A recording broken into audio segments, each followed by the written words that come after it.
వేములవాడ రాజన్న ఆలయ అభివృద్ధిలో భాగంగా రాజన్న ఆలయం నుండి శ్రీ భీమేశ్వర ఆలయానికి పల్లకి సేవలో ఉత్సవ మూర్తులను తరలించారు. ఉత్సవ మూర్తుల పల్లకి సేవలో ఆది శ్రీనివాస్ పాల్గొన్నారు. శ్రీ భీమేశ్వర స్వామి దేవాలయంలో అర్చిత సేవలతో పాటు కోడెముక్కు నిత్య కళ్యాణం ప్రారంభించారు. రాజన్న భక్తుల సౌకర్యార్థం రాజన్న గుడిని డెవలప్మెంట్ చేస్తున్నామన్నారు ఆది శ్రీనివాస్.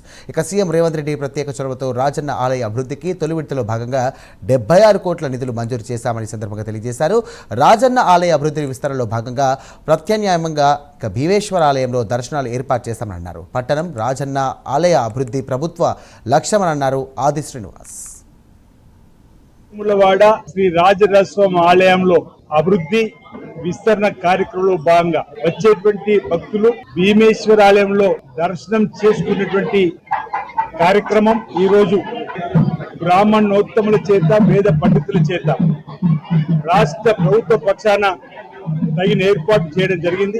వేములవాడ రాజరాజస్వామి సన్నిధిలో గౌరవ ముఖ్యమంత్రి రేవంత్ రెడ్డి గారి నాయకత్వంలో గౌరవ దేవాదాయ శాఖ మంత్రులు కొండ సురేఖ మేడం గారు, జిల్లాకు సంబంధించిన మంత్రులు పెద్దలు పొన్నం ప్రభాకర్ గారు, శ్రీధర్ బాబు, చాలా మంది పెద్దల సమక్షంలో భక్తుల సమక్షంలో నవంబర్ 20వ తేదీన భూమి పూజ గావిపై చేసుకుని అభివృద్ధి పత్రులు తీసుకుపోయే క్రమంలో ఇప్పటికే 47 కోట్ల రూపాయలతో రోడ్డు విడల్పు సంబంధించిన విస్తీర్ణ కార్యక్రమం చేయడంతో పాటు ప్రస్తుతం 76 కోట్ల శ్రీ శ్రీ శ్రీ విధుశేఖర భారతి శృంగేరి పీఠం వారి సూచనలతోటి పలుమార్లు వారి ఆదేశాలు వారి సూచనలతోటి ఆలయాన్ని విస్తరించే కార్యక్రమాన్ని ఈ రోజు నుంచి ప్రారంభం చేసే సందర్భంలో అక్కడ పనులు జరుగుతున్న సందర్భంగా దక్షిణ కాశీగా పేరుగాంచినటువంటి వేములవాడ శ్రీ రాజరాజ స్వామి సన్నిధిలో ఏకాంతంగా సేవలు యథావిధిగా సుప్రభాతము నుండి మొదలుకుంటే వేకోజాము మొదలుకుంటే రాత్రి వరకు కూడా అన్ని కార్యక్రమాలు యథావిధిగా జరుపుతూ దక్షిణ కాశీగా ప్రసిద్ధి చెందినటువంటి వేములవాడ రాజరాజేశ్వర స్వామి వారి యొక్క ఆలయ అభివృద్ధి విస్తరణలో భాగంగా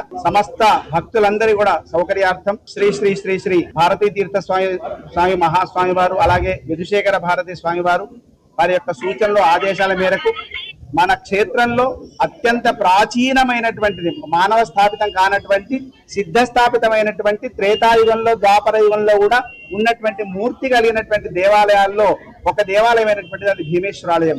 ధర్మరాజో రాజలింగం భీమో భీమేశ్వరం తథా అని మనకు ప్రాచీనమైనటువంటి పౌరాణిక నేపథ్యం చెప్తున్నది.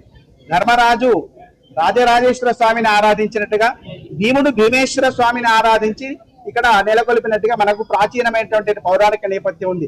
అంత ప్రాచీనమైనటువంటి ఆలయం కలిగినటువంటి లింగ స్వరూపంతో వెలిసినటువంటి నీలవర్ణ కాంతులతో మెరిసేటువంటి